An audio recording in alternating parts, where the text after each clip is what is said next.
Director Florian Baby brings us Buzz House, the movie.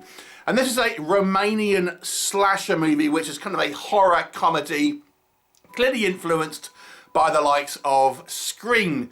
But its unique selling point is the cast is not full of actors, it is full of social media influencers in their kind of acting debut, I suppose. Now, they are playing kind of versions of themselves, so it's not a huge stretch. But yeah, the whole cast pretty much is made up of influence of a variety of descriptions, all from Romania or that kind of area. The story is about a kind of Big Brother style house in the middle of nowhere in, I guess, rural Romania, where it's cut off, it's surrounded by water and forest, and these guys are being sent there to be filmed and get up to shenanigans, I suppose. However, they're not alone, because there is a masked killer there who is intent of snuffing out the careers of these influencers as well as their lives. What will happen? You'll have to watch the movie and find out. So, let's discuss what works with Buzz House. So I'm going to address a critique that I kind of disagree with. So I have seen some criticism that the acting isn't very good here. And although I would say, yes, when you're putting this next to sort of Daniel Day-Lewis and things like that, yes, the acting isn't going to be particularly solid. But this is a B movie. It's a kind of horror comedy. These individuals are not necessarily actors, but they have been in front of the cameras a lot, so I don't feel like there was any kind of awkwardness in front of the camera, because they're social media influencers. It's kind of what they do, and they're kind of playing versions of themselves. They are playing social media influencers, so it wasn't really a stretch. So I have to say, I think you have to give some leeway in regards to this, but I think the acting was fine. I didn't see any sort of real flubs, to be honest. So I have to say, I kind of disagree with that critique. I think the acting for this style of movie, for this kind of somewhat low budget horror comedy, where we have influencers playing influencers, it's fine. It is fine. Now, it is sometimes hard to judge a foreign language movie when you're looking at, you know, the performances and are they given the correct emotional resonance. But, you know, to me, I didn't have a problem with the acting. So can I say something that does work in a genuine kind of manner? I do think the cinematography was fairly strong in places. We have this kind of masked killer who is kind of roaming this area around this house, and it's full of like woodland, and when we have external shots, we'll see kind of some pretty decent shots of like this forestry area with the moonlight and it kind of streaming between the trees and the silhouette of our killer.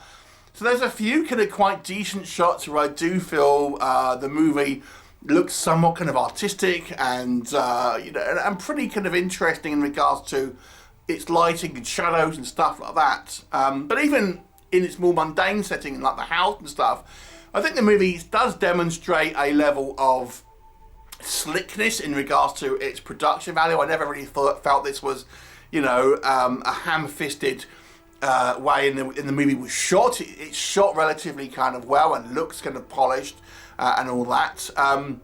The killer itself, quite a unique look.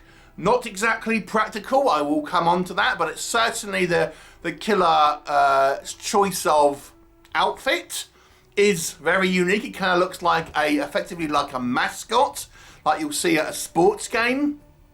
So it gives it a very unique flavour, because the face of this thing is like a big smiley face and stuff like that. And so yeah, the killer is again, it's a horror comedy, but yeah, unique looking. I mean, it's totally impractical. I mean, that thing would be hell to get around in, but we'll come on to that.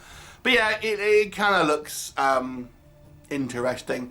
And if you ever want to see a variety of social media influencers being put to the knife, then this maybe is the movie for you. Let's talk about what doesn't work. I mean, let's just go back to these influencers. And now, the decision here was clearly to cast social media influencers so they can tweet or put stories up on their Instagram or whatever to promote the film. That's clearly the intent here, in hopes of garnering fans of these influencers to go and watch this movie. Now, I'm a bit old for the social media influencer thing, and even if I wasn't, these are all Romanian influencers, so, you know, unless you're from that area, you've probably never heard of them. So, you know, I had to question the logic, maybe, but whatever. But even outside of that, if we just look at it from, like, a perspective like myself, who doesn't know these people, they kind of look very similar to one another. All of the guys have that kind of like faded haircut where it's kind of short at the back and long at the top, little bit of facial hair, a little bit chunky.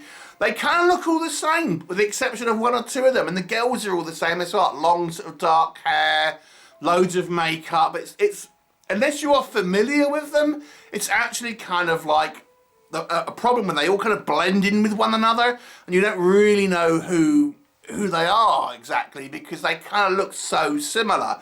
So you're kind of losing track exactly of who's who. I think the smarter move would be to at least cast people who look significantly different from one another, so they don't all blend into one, and you know, assuming you're not a big fan of all these kind of people. There's one or two that stand out, but for the most part they all kind of look kind of the same, if you ask me. And you know, these kind of influencers, I think, will appeal to a very specific demographic, and people outside of that who don't really like the kind of the influencer type of personalities. Again, it's just not going to change your mind. Some of these people come across, even though they're kind of comedic and they're coming across as somewhat vapid and unlikable characters. And there's not a huge amount of work done to really give these characters unique sort of personalities. There's a couple of kind of like jokey moments, especially with some of the guys. I have to say, all of the girls seem quite vapid. All of the guys seem a little kind of like goofy, and that's kind of it. That's kind of all you get in regard to the kind of the characterization.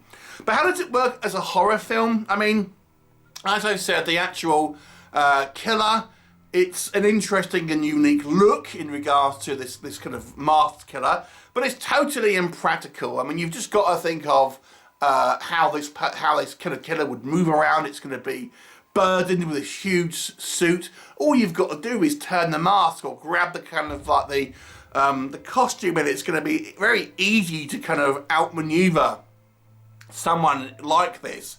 So it doesn't really become particularly kind of threatening. And in regard to the actual kills, a lot of it is kind of shot like far away, so you don't really see any particular kind of gruesome kills or gore scenes and stuff like that. Some of it's kind of off camera. You get a little bit of blood, but not very much. So it's not exactly a gruesome movie if you are more of a true slasher aficionado. So it disappoints on kind of that level. And then the comedy, there is some sort of goofiness here. And like I said, this leans very much into the comedy, and that by itself is a subjective tastes, really. So the comedy is very broad. The characters don't seem like they're in genuine peril because they're piss-arsing around for most of the time, even though they know that there's a killer around and stuff like that.